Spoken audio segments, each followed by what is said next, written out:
ले हमरा घमंड है। বিশ্বজুড়ে 400 কোটিরও বেশি আয় করে বছরের অন্যতম আলোচিত ভারতীয় চলচ্চিত্রে পরিণত হয়েছেন বেট্টি। বক্স অফিসে দুর্দান্ত সাফল্যের পর এবার সহশিল্পী জাহ্নবী কাপুরের নিয়ে প্রশংসায় ভাসলেন দক্ষিণী সুপারস্টার রামচরণ।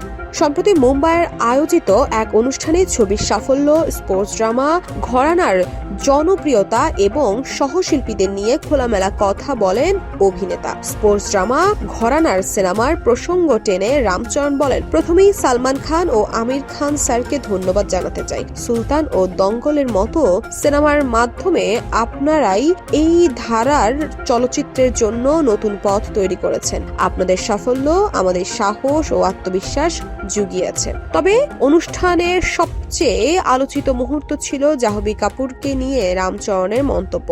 সহশিল্পীর পরিশ্রম ও নিষ্ঠার ভূয়সী প্রশংসা করে তিনি বলেন, টানা প্রায় 85 দিন আমরা শুটিং করেছি, পরে একটি গানের শুটিংও ছিল।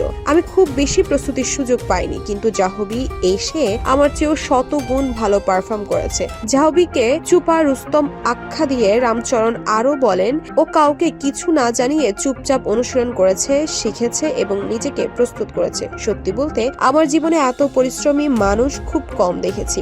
ছবির পরিচালক বুচিবাবু সানার প্রশংসাও করেন রামচরণ। তিনি জানান, একদিন প্রায় 2 ঘন্টা 40 মিনিট ধরে পরিচালক তার বাড়িতে বসে পুরো চিত্রনাট্য শুনিয়েছিলেন। তখন তিনি বুঝতে পেরেছিলেন এটি শারীরিক ও মানসিকভাবে চ্যালেঞ্জিং একটি কাজ হতে যাচ্ছে।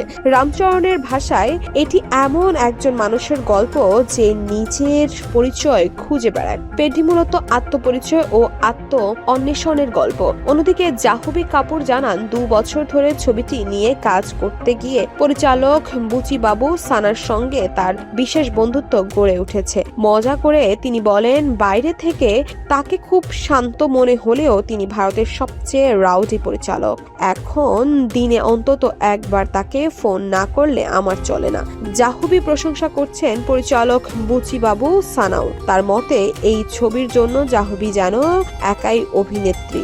সহকারী পরিচালক, ম্যানেজার, কস্টিউম ডিজাইনার এবং প্রোডাকশন টিমের সদস্যের দায়িত্ব পালন করেছে। ওর নিষ্ঠা সত্যি অসাধারণ। বুচিবাবু সানা পরিচালিত পেডি সিনেমার ভয়ঙ্কর প্রতিপক্ষের চরিত্রে অভিনয় করেছেন দিবেন্দু শর্মা।